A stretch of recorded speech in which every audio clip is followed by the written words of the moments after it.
Let's talk about the final round of the Champions League, which is happening tonight. The Europa League, of course, is in the same boat as well. That's tomorrow night. Different boat, isn't it? It's a smaller boat. It's a less fancy boat, but it's still an impressive boat, I think. Although Manchester United are in that boat, so it's probably got a leak. Sink it. But tonight, though, it's It's enormous. also got Lazio in it, so less said about that, the better. Who knows? Okay. It might sink for a different reason. Could capsize because it's right-leaning so much. But it's the final round. All 18 games are scheduled to kick off at exactly the same time. And that's, of course, 8 p.m, as it should be, because that's conducive for us in this country. No, it's not for me, actually. I'm bang tired by the time it gets halfway through the second half. Really? For me, it needs to be a 7 o'clock kickoff, really, for me to enjoy it properly. I do feel a bit sorry for other parts of the continent, because a 7 p.m. kickoff would probably make a little bit more sense. But I'm talking about specifically for me. Well, I'm not talking about But you've got 2 kids as well. You're telling me you're not knackered by the end of a game at 8 o'clock kickoff? By 8 p.m, they're both in bed. Yeah, but I'm you'll be knackered, wouldn't you? You'll be surprised. Marcus doesn't need an awful lot of sleep. Well, I do. Oh, you do? Okay. You never used to. You used to be a night owl, didn't you? Yeah, but I used to not have children so I could sleep in. I got sacked from every job I had, but what a time it was. Well, look, enough of my personal schedule. You weren't there. So tonight, 27 of the competition's 36 teams are playing for qualification to the next round. Now, only 2 of the 18 matches tonight are dead rubbers, which is quite something. That's RB Leipzig versus Sturm Graz and Young Boys versus Red Star Belgrade, as I still affectionately call them. Because none of those 4 teams have got any chance of qualifying whatsoever. In Young Boys' situation, they've actually got 0 points. Yes. Which is wild. Yeah. Piss poor. Yeah, I would say so, yeah. Yeah, but of course, a dead rubber. They are only young boys. So maybe next year they'll be slightly older, bit more experienced, maybe they'll pick up some points. Indeed, but they won't be there next year. I mean, it's Young Boys v Men, as it's proved to be again. But great band. Yes. Speaking of the end of the road. Yeah, good.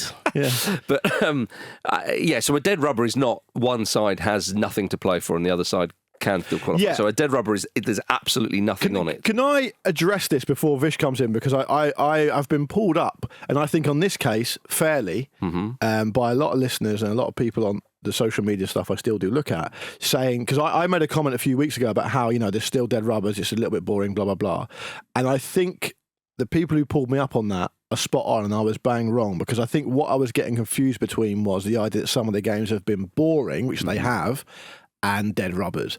And I don't think the format is the reason why some of these games have been boring. There's other reasons for that. So I do think, actually, given all the stuff you just put out there, and given that it's going to be an absolute bonanza tonight, the early indications are that in terms of reducing the amount of dead rubbers that we saw all through the group stages in the last format, looks like it's been at least semi-successful so far. But you said there's other reasons why you think it's been boring. Well, the games themselves. So why do you think that? It's almost a bit where, when you see the World Cup games and it's very slow paced and it feels that the players are a bit knackered. I think that when you see boring games in these types of competitions, it's probably because people are a bit like, we've got to travel there, we've got loads of games to play already, we don't want to lose a game, so let's just try and do something that isn't going to limit the chances of us losing rather than try to win. There have been some boring games in this competition. I don't think you can deny that. Well, when you have that amount of games, it's by the law of averages.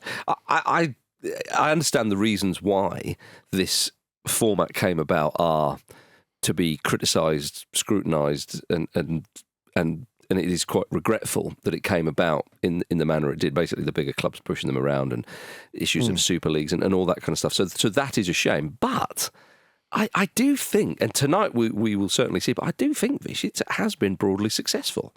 Yeah, I mean, I still don't know what I think of it beyond the fact that I love the prospect of this evening. In terms of the teams that have something to play for, I mean, we've had that in the group stage version of the Champions League, in the multiple group stage version of the Champions League before. It's just been a case of, the team in third need to win and then hope the team in fourth beat the team in first. Like, I don't think that's particularly different here. And we've had exciting last match. Yeah. But I think, sure, yeah, of course. But I think the fact that, you've mentioned the number of teams that still have something to play for, I don't think that's particularly different from previous iterations of the Champions League. The thing I wasn't sure of is I like the idea that I did like the idea of in the previous format, every group was kind of had its own storylines because of the nature of having to play everyone twice. And I suppose what's happened there is you've got rid of potential bankers in groups when, say, like a Man City or, you know, Real Madrid or a Bayern Munich basically just steamroll everyone. I think it has helped that teams like Man City and even Real Madrid to a point have stuttered in a competition they historically do pretty well in, or very well in. I do like the fact that we're guaranteed, you know, some big bastard clashes in the playoff round. Like, I'm all over that. I would quite like to hear what fans of Champions League teams think, like, in terms of, like, have they found it more exciting? Has the prospect of visiting, you know, different teams and playing someone new every round, has that, like, increased the interest in it? I feel like it hasn't. We've lost a bit of narrative in that regard. My suspicion would be that that's better for the smaller teams. Yeah, true. Yeah. What I quite like about it is the idea that, for example, PSG have found it tough, right? PSG are in a situation where they need to do something. Yeah. And they have partly found it tough because they've had a really, really difficult draw in the grand scheme of things. You know, they've had a couple of games which you'd expect them to win, which they didn't necessarily win. So obviously they beat Girona, but they drew against PSV. But they've also had Atletico Madrid come to town. They had to play Bayern Munich away. Mm-hmm. You know, they've had to go away to Salzburg, which fair enough, they won. They played Man City, which fine, they got past them. But like, it's quite interesting to me that, you know, PSG is perhaps a little bit of a difficult example because of their record, but they're a team who have designs on winning it. They are always around the favourites to win it. Their whole narrative of their club is about winning it. They've been partly pushing through this new format, and it's kind of come back to bite them a little bit because the draw is totally random, and they've had a really tough one, right? And now they're in a position where they're only 2 points in the second bank of teams from 9th to 24th place, and they do need to do something tonight. So it's just quite interesting, I suppose, from that point of view, because when you had the seedings and separate groups format before, it really helped teams like them. Yeah, I mean, to concentrate on PSG, I understand why you've done that. But they weren't a Super League side, if we remember. Sure, but they have designs on being so. But they weren't, though. Designs or not, the top 6 in this Champions League group phase were Super League clubs. So if you look at it like that, it has actually played into their hands. The sides that made up the Super League, of course, Real Madrid, Juventus, and Manchester City. They're the ones who are. I mean, Real Madrid and Juventus will. They're safe. They will qualify for the next round, whether it's in the top 8 or go through the playoffs. And obviously, Man City are struggling a little bit. So, I think the big clubs will probably be satisfied with this. Yeah, because it's what they wanted with the Super League was a guarantee of a certain number of games, high-profile games against high-profile teams, more income. Harder to fall out of the competition. Like for all, well, they removed a relegation from it. And as galling as it is to see Manchester City in 25th, I mean, they're going to beat Club Brugge tonight. You say that. Well, I mean, we'll get into it. Like, I know they've 20 games unbeaten or whatever. I guess let me try and articulate the point in a slightly different way then. Like, when you had the group stages before, you'd have however many groups of 4 teams. Unless you were pretty unlucky, and it did happen because you'd have the odd group of death and all that, because it was seeded, you basically, if you're PSG, you're almost guaranteed to have one other good team and 2 teams you'd expect to beat. And if you look back through this, 2020 through to 2022 or whatever, that's basically what happened. They have 1 year, they have Real Madrid, but they topped the group. They had Man United 1 year as well, they still qualified. They had Man City the year after that, I think, and they still qualified.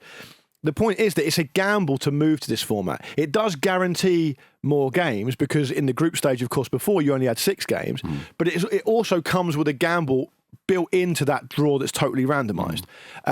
So it's not that surprising that some teams are in a situation where they have to do something tonight because the draw is the draw. And I understand in Man City's case, it's been a little bit different because they've just had a historically weird time of it.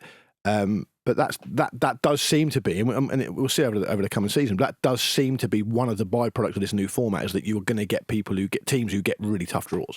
Yeah, well, it's whatever you think of it, we won't be able to take our eyes off it tonight at 8 p.m. Because it'll be on every channel. Well, I don't know how many channels. They should do that. They should put every game on a different channel. No, I think as in, like, that extends beyond their reach. So like, you rock onto like Bravo. Wow. I would just start. I would just get the EPG, which is what those of us who work in TV call the TV guide, Vish, the electronic programming guide. Oh, yeah. I'd start at BBC One, and I'd just go all the way up until you run out of games. And if you don't like football, grow up. Yeah. So I'll go listen to Radio 4. Yeah, yeah, with the other types. And they have an update for every goal. Yeah. So what channel's my game on tonight? It's on UK Conquest. Yeah, they are. Nice. 114. The Battle of Britain. Mine's on UK Gold. Yeah. Well, Rory Smith in The Athletic said one US broadcaster is calling tonight's round of games Match Day Mayhem, which one you'd expect. In Italy, they've got Una Champions Mai Vista, which is the Champions League as you've never seen it before. Not as pithy. No. And in Germany, they've got XXL Spieltag, Match Day Supersized. That's Come on. nice. I like that. That's what we're all about. Yeah. A little bit of Ronald McDonald creeping in. A little bit of Morgan Spurlock about it. Oh, and all of that. Yeah. Yeah. So I think we're going with it's Match Day Supersized, everybody. Yeah. And in Germany, there is an extra clash, though, on the television as the new season of the German I'm a Celebrity has just started. So big decisions for the people of Germany tonight. However, for tomorrow night... Do you know what it's called in Germany? I'm a Celebrity. It's called Ich bin ein Star, halt mich hier raus. Ah, what does that mean? Other languages are funny, aren't they? Yeah. Well, tomorrow night's Europa League action, broadcasters RTL will provide 3 different viewing options for the entertainment if you are indeed in that part of the world and wondering what on earth you're going to do with yourself. So, number 1, you can watch Eintracht Frankfurt versus Roma uninterrupted. Yeah. Number 2, you can watch the goal show for all of the games. Or number 3, you can watch a goal show which flicks between the Eintracht game and I'm a Celebrity. How are they going to make that editorial decision? Oh, it's about to be a goal, but someone's about to eat a kangaroo nut. So, we've got to turn it over. Yeah. Oh, I don't know. Yeah. Well, that's a very interesting editorial decision, that. It is. But by the way, those of us who perhaps travel to that part of the world as school children... No, I didn't. Would be used to quite surprising things being broadcast on RTL in at that time of the day. I thought you were going to say what they eat. No. I was going to say you went to the jungle as a kid. No. The old German jungle. What I'm trying to say is, when you were a kid and you went to Germany, they'd show tits on telly during the day. During the day? Yeah, it wouldn't even be that late, would it? No. The Fish knows. Were you getting the time wrong, though? No, I don't You're like, at 8 p.m. No, they're an hour ahead here. But anyway, tonight... before you move on, get in touch if you went to Germany as a kid and you saw a naked person on telly during the day. Is it just the one person? Yeah. Who is this? It's just a dedicated channel. Was it David Hasselhoff? You know, we have the little girl with the toy and the chalkboard. Yeah. They just have a naked person. Yeah. I wouldn't be surprised, actually.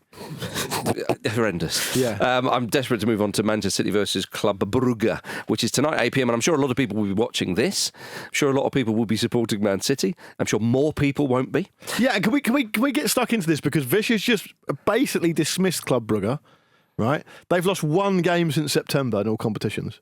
Yeah, but they... 22nd of October, they were beaten by AC Milan. That's the last time they lost a game in all competitions. Yeah, they've won a 20-game unbeaten run. Which means they can never lose again. Yeah, good point. I didn't think of that. But I just think why did I factor that in? I just think they deserve to be respected. They're above Man City. I was not table. Disrespecting them. They're at the dizzy heights of 20th. Yeah. Man City down 25th, of course. What gave you the impression he was disrespecting them? Because he basically immediately said that Man City will win. Well, I mean, they are ludicrous, isn't it? They would be favourites for this, despite their shortcomings. Guess how many injuries Club Brugge have got, Vish? Well, they're 0. But their captain's out of the weekend, didn't he? Although he's coming back in. 0, they apparently. The weekend's in the past, though, Vish. Guess who's going to be in goal for them? It is, yeah. Guess who's going to be in goal for them? Simon Mignolet, yeah. Simon Mignolet, exactly. Can the narrative get any more delicious? Possibly. He played in the same league as them. Yeah. He knows what they're like. He does. They're going to kick it really hard here. Where's Kevin De Bruyne from? Exactly. Belgium. Oh. He is. Bloody No. Would he try harder or try a bit softer? All will be revealed tonight on the. Imagine Pep in there before the game. You are going to try for this one? Yes. He's just there eating freaks. Yeah. Can you look at me when you say that? Yes. Why have you got mayonnaise all over your mouth? Belgian chocolate all down his Man City shirt. Not before the game, Kevin. Is that a waffle in your pocket? What are you doing? We're at home. You're not even in Belgium. No, you play for Genk. Stop drinking 9% beer. Is that a Trappist ale you're drinking there, Kevin? A Trappist monk You're dressed ale. as a monk. Why have you brought Colin? even our Why have you brought Colin Farrell to the game? Is that Brendan Gleeson over there? Well, Pep Guardiola has said he is approaching the game with no emotion to ensure his. I don't believe that. That's never happened before. Why is he suddenly doing that now? No, but there's a reason for it. He's not saying, I'm not bothered or anything. He's approaching the game with no emotion to ensure his players understand precisely how to execute his game plan. So even he's kind of admitting that his emotions have got in the way before, which I think that's quite an extraordinary thing to say. It would Quite be the left turn, isn't it? It would be amazing if he overthinks it. Oh, it would be. Play some mad formation, Or like not playing De Bruyne because he thinks he's a secret agent. And replacing him with Rodri, in a brace. Yeah, it's come to this, everybody, to try and get a bit of control. But we were wrong about City at the weekend, weren't we? We talked about how Chelsea. We actually all backed in our live score bet thing. We backed Chelsea to win. I remember myself. I don't know if anyone else agreed with me, but I said I thought when they come up against someone good, they might find it harder. The teams they've beaten before they played Chelsea were the teams you'd expect them to beat. And then Chelsea, then Chelsea had their chances, and it didn't really work out that way. Man City will be favourites for this, joking aside, but the pressure is on them. I mean, they are in a situation they never expected to be at the start of the season. I mean, you'd expect them, and they would have expected themselves to be probably around where Liverpool are now, and they're not. They're fighting for their lives. That makes it interesting. Club Brugge can go there and make a bit of history, do something interesting, and they are a team that's used to winning. And I think that's underrated in football. Because the confidence is there. When you get a team that's just used to winning, it becomes automatic that they expect something, and that's why you see things like FA Cup upsets and stuff like that. So it could be an interesting one. They've obviously done well. They've got points of Juventus. They beat Villa. Got points of Celtic, Sporting Lisbon as well. So there is that. Sporting, yeah. So that's their proper name, Sporting Lisbon. Exactly. Well. Yeah. Andy Brassel. That's why I said it. Yeah. I hope he's. I'm going to send him this bit actually. Make sure he listens. Let's just call them Lisbon. Yeah. Good point. Yeah. So they beat Green Lisbon. But yeah, they evidently are used to not just winning, but also going to places where they're not expected to win and shutting up shop. But I feel like what we saw in the second half from Man City on the weekend was a little bit of kind of, I don't know, a bit of self-awareness. Yes. They made those tweaks in game where they were like, you know what, we're good enough to play. I don't want to call it normal football, but I suppose relative to like the football they try and play, almost quite primitive. Yeah. And they were like, actually, we're really, like, technically we're really sound. Athletically, we're still pretty good. Why don't we just keep at it? And one of the things I find fascinating at this particular juncture of Guardiola, even with those comments about trying to be unemotional, is problem solving when you're watching like high-level sport is fascinating. And obviously you can extrapolate that to loads of different parts. But I feel like for the first time, we're actually getting like a closer look at the inside of Pep's head, which previously would have scared me. But he's so he's having to be so open and honest beyond his comfort, really, about like the situation and what he's trying to change.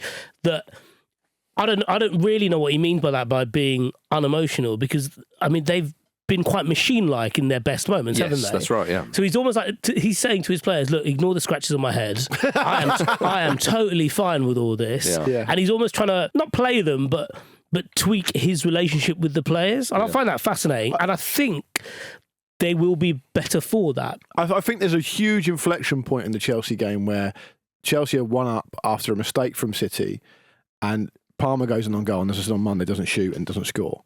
And if they score that, it's unknown territory as to how City would have responded. They could have been fine. They could have come back, got a draw, got a win. Who knows? They're capable. But it could have been a meltdown. I mean, it could have been. I'm not saying it would have been, but it could have been. And there's a real sliding doors moment. It'll be fascinating to see if Bruges come flying out the blocks and Man City are a little tentative again, how it plays out. Because what then happens is they know the stakes are high. They know that in the situation they're in going into the game, they're out of They're out of the Champions League. It's by very, one place. This is very important. And they have to win because they're 2 points behind Stuttgart in 24th and Sporting Lisbon, the Green Lisbon Lions in 23rd. So it's a big. I think I'll almost certainly watch this game until about 8 minutes in when City have scored their second, and I'll turn it over. No, you put on the last 10 minutes because you know they can capitulate. And that's the fascinating thing. It might be 6-0 by then. That's a very dangerous lead. Can I just end this chat by Three saying times a dangerous lead. that I sincerely believe Bruges to be possibly the nicest, most beautiful city in Europe as well. And Man City can't take that away from them. That's a big shout. I've not been there, so I can't... Man City can't take that away from them. You've not been to Seville, have you? I haven't actually, no. Okay, of the cities I've visited. You have been to Bath, though. I have been to Bath. Beautiful place. Yeah, a few too many rugby people for my liking, but other than that, can't fault it. You can't blame the architecture. Is there? There is a lot of... You can't blame the architecture for that. But what is it about the architecture that's drawn those people there? They're not blameless. Oh, dear. Yes, Abdou Kadir Kuzanov made the mistake against Chelsea for Man City. Did you know that obviously he's very, very young? He's a fetus. Yes. He's basically a fetus. Well, there's a reason for this. Yeah. He's only celebrated his birthday 5 times. Oh, leap year boy, is he? Yes, that's not because he's, miserable, don't fancy the occasion. Yeah. Born on the 29th of February. I went to school with someone who did that. Yep. And they celebrated it on the 28th. See, I would go 1st of March. Yeah. Because it's the day after the 28th. True, yeah. You wouldn't feel complete, would it? Yeah, that would be my turn around advice. the sun's not fully complete. Indeed. If you are born on a leap year, my recommendation is 1st of March. Is that what Kanu did? It must have been. Oh, dear. My mate's a leap year baby and she celebrates 1st of March. There you go. Yeah. There you go. Makes more sense. What an endorsement. I mean, to be honest, this was about 1993, so I could be misremembering it anyway.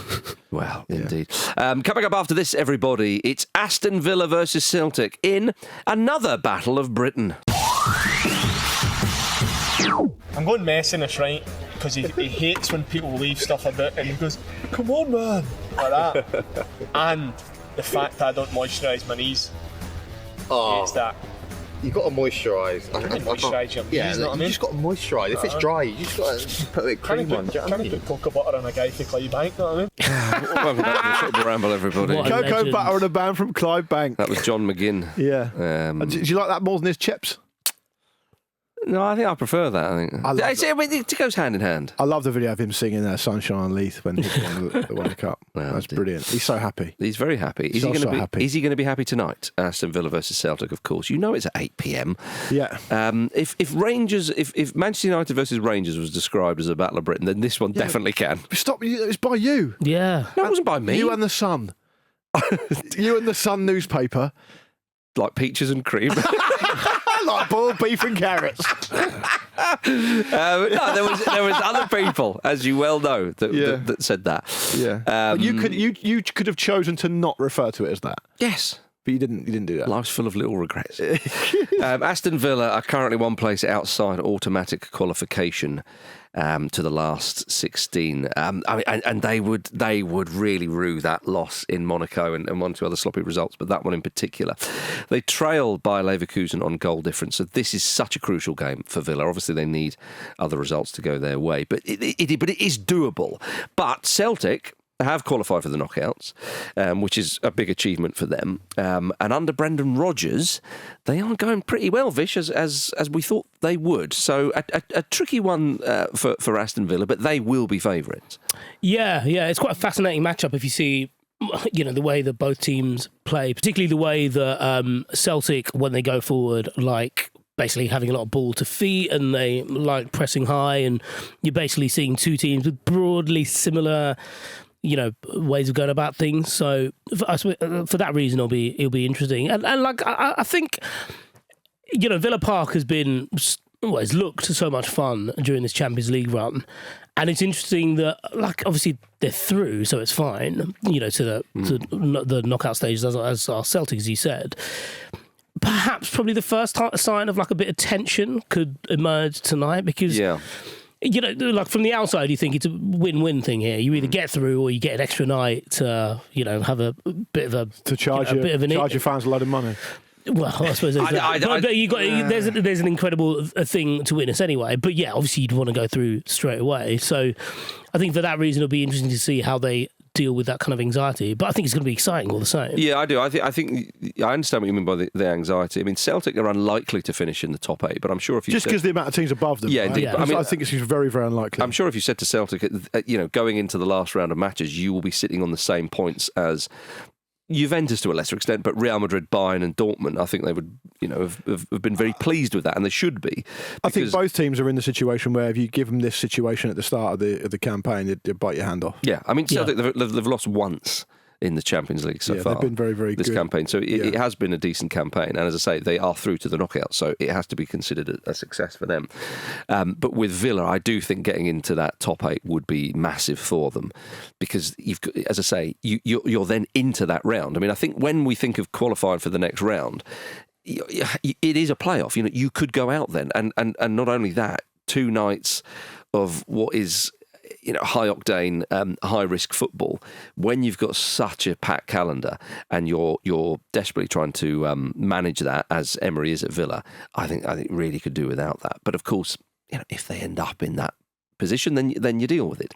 Well, what's good for Villa is they haven't really conceded that many goals in the Champions League. They'll regret that Monaco game because it would have been done and dusted for them if they had got a win, obviously. But ultimately, it's totally unknown for them. This is the first season in the Champions League in the top European competition for such a long time that to have Emery in there who can kind of steward them through it because he's got a huge amount of European football experience as a manager, puts them in the position they're in. And a home game against Celtic on the final group, I mean, you take that. I mean, I don't want to be disrespectful to Celtic. You would take that. You would, and I think one of the things that Villa should feed off is the energy that Celtic will bring and the Celtic fans. That can they'll make the occasion. Yeah, they will. Yeah. And I think that should go in their favour because if it was a game against a side who maybe didn't have much to play for or whatever, I mean, you can spin it this way, that way. But the fact is, I think this is. It could well be an ideal fixture for them because they are the favourites. They're a better side than Celtic, but Celtic will provide a stern test and it will make the atmosphere and the whole occasion, one of those nights. So, an interesting one. I mean, I'm sure a lot of people will watch that one rather than maybe Manchester City. Now, Vish, have you seen that Villa are reportedly in talks over a move for Chelsea's João Felix? Did I see it? I posted it in the group and said I was a fan of it. Yeah. I love a bit of that. Well, tell the listeners about it then. Why are you a fan of it? Because he is, as a footballer, I think he's my unicorn. Right. I can't say I've ever seen him play outstandingly well, but I believe in him. Yeah, I'm completely the same. Everyone believes in him, don't they? Yeah. I am signed up to this João Felix thing. Especially if they lose John Duran. I'm not saying they're similar players, but you have a space for I don't know, just get someone rogue in. But you are right. He is that type Dream. Yeah, he is that type of player, isn't he? Where that he's got such talent. You were at his first game, weren't you? Because it was Chelsea at Craven Cottage. Yeah, right? he was the first half. He gets sent off. One of the best players on the pitch. He was by far Chelsea's best player. Yeah, and even sent off. when he comes on as this closer, when Chelsea are 2 or 3 goals ahead. Yeah, and he'll take a touch. You're like, oh. Yeah, I'll tell you what he is.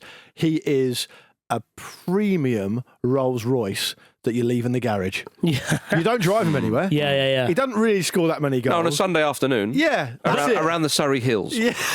You spend more time showing off that car when you're polishing it. Yeah. People come round. Do you want to come and look at the Rolls Royce? Yeah. Can I get in it? No, you can't. But in that analogy, the Surrey Hills is the Europa Conference League. Yeah, it is a bit. Currently, he is a Europa Conference League player. Yeah. And that's just, when he was signed for all that money from Atletico Madrid, it seemed like a strange move. And obviously, he's no longer there, so it didn't kind of work out. But he was still playing for Atletico Madrid, huge club. Did good things at Benfica, hence the move, hence the price tag. Has played at Barcelona. Chelsea aren't a bad side themselves, but it just seems odd that he doesn't.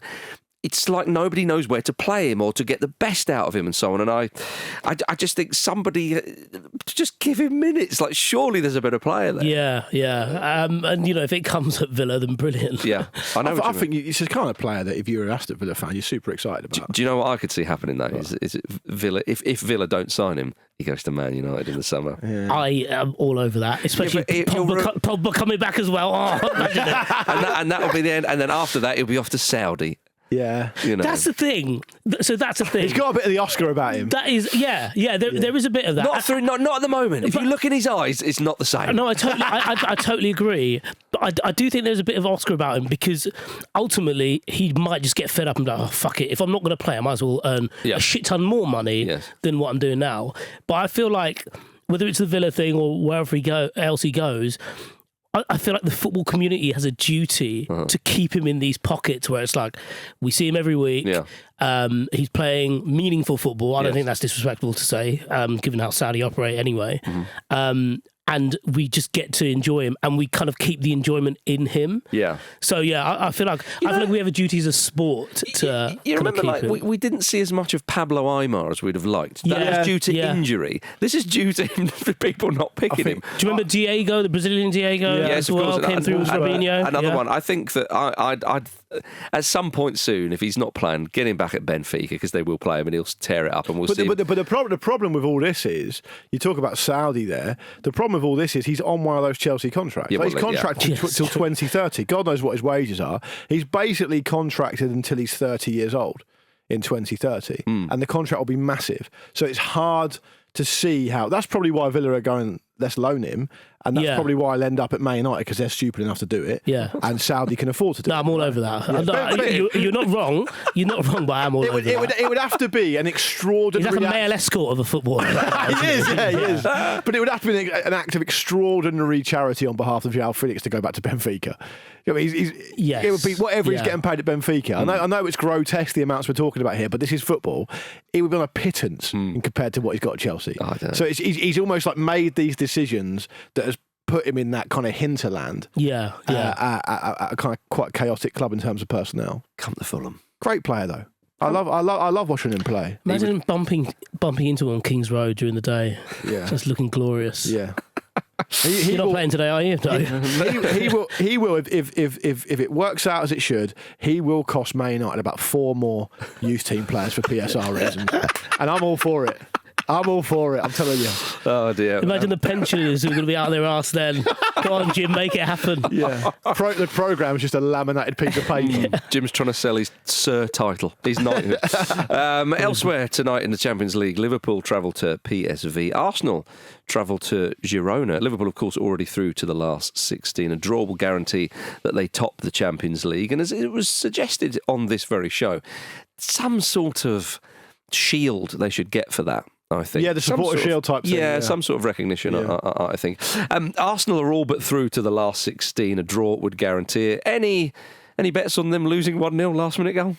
I mean, it still doesn't mean they won't go through, though. No, of course, yeah. No, they are in good shape. The big positive thing coming out of Arsenal today, of course, or pre this match, is that Miles Lewis Skelly's 3-match ban for being sent off against Wolves has been overturned after Arsenal appeal. The perspective that news offers to the decision is amazing, because when we talked about it on Monday, and Pete and I think yourself were like, you can kind of see where they're coming from. I agreed it wasn't. Yeah, but it's not as bad as people said. Right. A 3-match ban for that, though. Come on, that makes you realise it's stupid. Yeah, but that makes you realise it's stupid. Well, I did find it funny how quickly the appeal was upheld, and even Arteta, I think it was, who said, "Well, it's good to know that was quick." That does kind of show you. Yeah, indeed. The problem there is with that kind of decision. Yes. Yeah. You know, 3-match ban for that. Love it. It's mad. It's like Kerry Keegan. I've done anything. I've been hit twice. I should say, though, after all this giddy chat about tonight's Champions League stuff, that Pete, Luke and Andy will be back tomorrow to react to all of tonight's action. So you guys will be picking through all the I don't know how I'm going to do it. I just don't know how I'm going to do it. I can't watch every single game. And luckily, Andy's on the show, so I'll probably just sit back with a cigar on. Is he going to sort of split screen all of it? Yeah. It's going to be like something out of Minority Report. Tom Cruise in Minority Report. That's Andy, isn't it? Yeah. Well, what's the film with the pervert? He's looking at all the women in the hotel rooms. That one. Paddington. Yeah.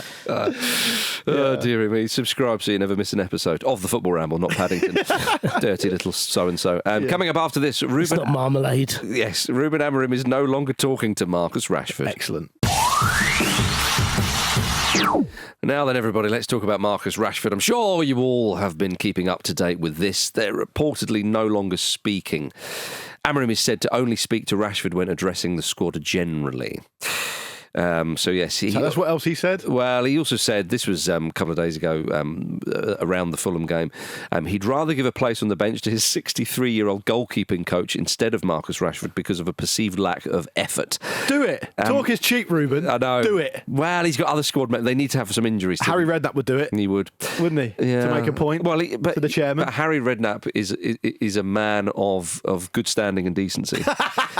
And so we can always rely on what he would say. Amorim said, you can see we miss a bit of pace on the bench, obviously referring to Rashford, but I would put goalkeeping coach George Vital in the squad before a player who doesn't give the maximum every day. Amorim has been very, very clear on Rashford, hasn't he?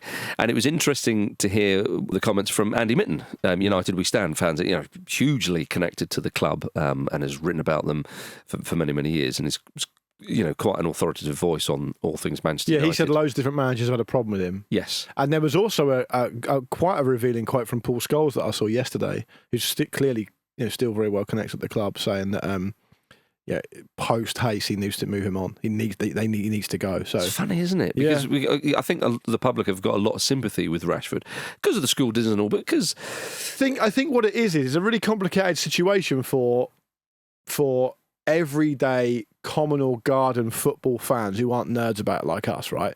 Because what Marcus Rashford did for school children is admirable, and it massively transcended the fact that he's a footballer. So people kind of know him, and some people know him in a way that they know vaguely that he's a footballer, but they just know him as being a good guy. Mm-hmm. And he's also had that book that he wrote for Target at young children, which I bought for my son for when he's a bit older, which is an amazingly inspirational book about being a child in the modern world and what you can achieve and building confidence. He's done loads of really amazing things. So for that to be transposed across or juxtaposed, I suppose, with the fact that loads of people are saying he's not treating his career professionally, he's not training well enough, he's not available for selection for these reasons. There are just too many people saying it for it to not be true. And in many ways, it kind of shows you the duality of man, right? The idea that you can be all these different things at the same time. And what's clear is that he just needs to move. And he said it himself, didn't he, with that chat was it with Henry Winter? Yeah. He was very honest as well. But I also heard yesterday from someone that it's almost certain he's going to move, but it'll just be right at the end of the window. Well, with Rashford, when he says this, all this chat suggests that if he doesn't move this transfer window, you're going to have a player there who, by the looks of it, is not going to play for Manchester United again and is just going to be knocking around. He'd be in the bomb squad. He might be training with the reserves. I can't see him doing... Fish, surely he has to move. Well, I can't see him doing a David Beckham at Real Madrid where he puts in so much effort that, Capello says, OK, he may be leaving at the end of the season, but bloody hell, we could actually do with him. Amorim is saying we could do with some pace on the bench. Amorim is saying... But it won't be him. That there could be a space in this squad, even though he said he wants to move on. But I don't think he's going to play for Manchester United again. Yeah, I mean, I suppose... Amorim has laid out all the things that Rashford needs to do to get back on, in the matchday squad, let's say. So he's been quite upfront about that. Probably a bit harsh, but I think, when you see the whole clip of when he's asked about Rashford, he articulates it all quite well, and it's no different to what he said the last few weeks. And as you mentioned about Marcus Rashford saying that he needed a new challenge and stuff like that. And I don't think it's, particularly outlandish for a coach to want commitment from his players. And Luke mentioned there, a lot of previous managers have talked about it quite openly, actually, about how much more they want to see from Rashford. I remember Jose Mourinho, after he left Manchester United, was on Sky as a pundit and talked about it in quite empathetic terms, really, which is not exactly but he also something said you associate with Mourinho. But he also said something at the time which seemed very surprising, which was he was asked what he needs to do to get better, and he said he can't get better. Yes, he won't get better. There's also that. So I've said this for a while with Rashford, that he's been stagnating at Manchester United for a while, and obviously we've seen loads of players do that, but he seems to be the real, the long-term thread through all this, nonsense really that's going on behind the scenes, but also on the pitch as well. And I suppose with him in particular, from my perspective, I do feel a great deal of sadness about it, and yet at the same time, I I've thought this for a couple of years now, and I certainly think he's coming up to the end of the window next week.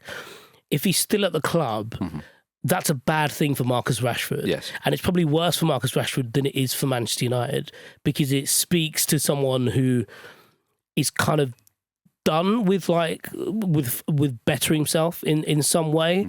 And you've talked about all the great things that he's done, but ultimately it'd be the wrong thing for him. And there's talk of wages and this, that and the other, but there are enough people who are probably going to pay to get Marcus Rashford even on loan for the rest of the season. But it feels like his star as a footballer, his glow as a footballer even, has completely gone at this point. That's what I worry about. But we also need to, and I understand why you're both saying that, but we also need to try and understand whether he's done with being a footballer or whether he's done with being a footballer at Man United. And we don't know that because he's only been at Man United. Well, this is what I'm saying. Yeah, so he needs to go to rediscover that joy. And I would be concerned that if he did go to another club, and there was talk of AC Milan, PSG, and these are huge clubs, by the way. Yeah. If he goes there... He can't go to Milan now, can he? No, he can't. But, Carl Walker's obviously gone there and one thing or another. But these are the names he was being linked with. And Milan were having a proper good look at him. Champions League that's club. Not surprising though, is it? No, it's not. But I'm saying that's the stock that he still has with these big clubs who are Champions League clubs. If he was to go there and it just doesn't quite work out, and he's still sort of youngish, do you know what I mean? I know he's not 21 anymore, but still, there's a lot of years left, or a fair few years left of him as a footballer. That would be my worry. This next move, we all want to see that energy, the passion, all the rest of it that we know Rashford has, or certainly has shown in the past, to just hit the ground running, and he's away and he's found a new home and he's playing football again. Because if it doesn't, then suddenly there's speculation, there's pressure and all the rest of it, and you can only see that going one way. So whether that's at a big club or indeed, I'd say somewhere like Fulham, do you know what I mean? I know, but why not link him there? But with Jack Grealish on the other wing. Come all. With Rashford, do you think they could work with João Felix? Well, I'd be willing to give it a go. With Tom Kearney supporting him. With Tom Kearney giving you the legs. Come on, the brain. Yeah, we don't know the why, do we? And what we do know about football is that in this sport, if you're a player whose ceiling is as high as Rashford's is, you'll get not just one chance, probably 2 or 3 chances, because a manager will always take a chance on you. Look at the amount of chances like Ravel Morrison got. Like, amazing ability, never done anything in the game. He was in the game for years for no real reason, right? Rashford has got loads more credit in the bank than that. Yeah. He's got 60 England caps. He's played, I think, over 300 games for Man United. And at the age of 27, there's a few years. And that's what I was going to say. But at 27, in many ways, it's a very simple calculation for him, notwithstanding loads of stuff happening I don't know about, because like I say, we don't know the why. But at the basic level, it's very simple. It's essentially make your mind up time. You're 27 now. Do you want to be a footballer or not? If you don't want to be a footballer, you're within your rights to run your contract down and go off and do something else. If you do, think carefully about your next move.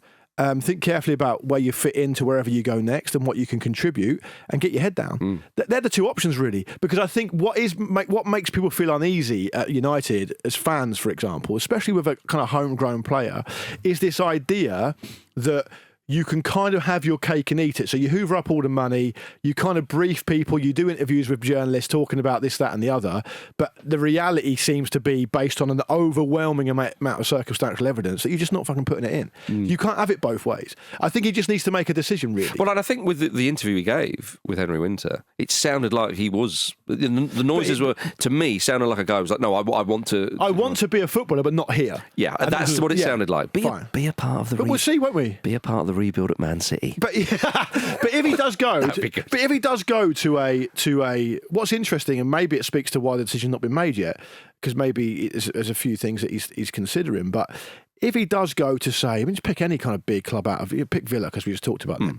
If he does go to Villa, from day one, there's nowhere to hide. Well, that's right. There's no baggage there. And that's what I mean. There's no you don't know what's happening behind the scenes. That's done now. Yes, right. You're at Villa. Yeah. It's a clean slate. It's on you. And maybe that can be quite intimidating as well.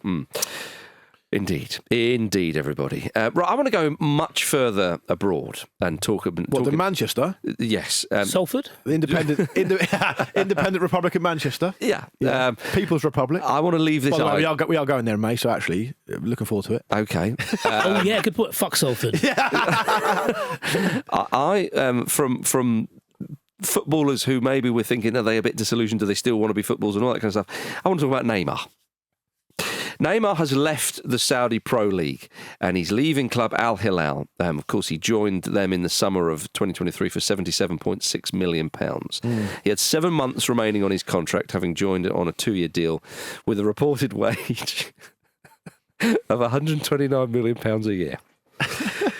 Can you hear that sound in the background? I can't. That's me straining every sinew in my body, every fibre, to force myself to give a fucking shit about Neymar. How much did his dad get? Hey, did he get an orgy thrown in as well? Like he reportedly did when he moved to Barcelona? I'll be saying, pay for your own one. The thing I loved about that was it the Santos president who was really pissed off with Neymar's dad, who was saying he's a money grabber, he's all this, and he wanted an orgy in a hotel room in London, all this sort of stuff. And I tell you what, I bought him about 200 coffees. He never pays for a coffee. Did he? I was a bit like, why have you done that at the end? Build up to it. Yeah. I thought to myself, imagine if Barcelona put a thing out saying we can't sign Marcus Rashford because we're still paying off for Neymar's dad's orgy. And the coffee bill is extraordinary. Imagine like he's on the George Clooney Nespressos as well. the coffee's the thin end of the wedge. If I was being entertained by the Santos president, I would expect him to pay for my orange juice. Yeah, and your orgy. I'll do my own orgy, thank With you. Tom Kearney. Source my own Tom Kearney. Is that your one, Tom? The idea of being that aware of your dad's proclivities that when you're negotiating your contract with like, right, win bonus, goal bonus, obviously, I'm on free kicks, pens, we need the old man's haram room as well. What else have we got? But what it goes to show you is that you can be on £129 million a year, but that doesn't buy you a dignified dad, does it? Well, you can't put a price on that, can you? Well, you can't. I mean, it is like... I mean, his dad reportedly made, what was it, close to like 9 million quid or something for his son's move to Barcelona. His dad managed to... How are they in such financial disrepair?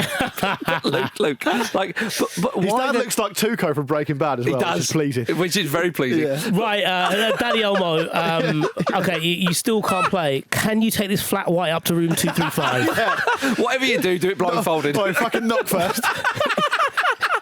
I do not get it. Yeah. Like you've earned, as I say, about 9 million quid around that deal. But why then make the world potentially get this leaked out so the world knows your son, everyone knows about it, that you want that? I'm trying to rationalise it. Why am I doing that? A newspaper referred to it as Neymar Senior's sex-fueled requests. Suggests that he's like in the act while the negotiations going on. Anyway. Oh dear. Yeah, it was a hotel in Piccadilly in central London.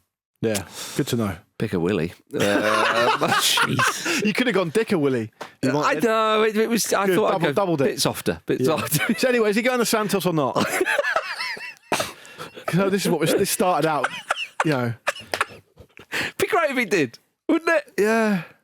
Kind of. I think so. I like that Santos. One of the things that Santos did, which was interesting because it was amazing to show how much they care about getting Neymar, but also how little they care about the dignity and the memory of the greatest ever Brazilian player, was they created their own AI-generated video narrated by Pele asking Neymar to return to Santos. And I love the idea of them speaking to Pele's family. It's probably what he would have wanted, isn't it? You don't mind, do you?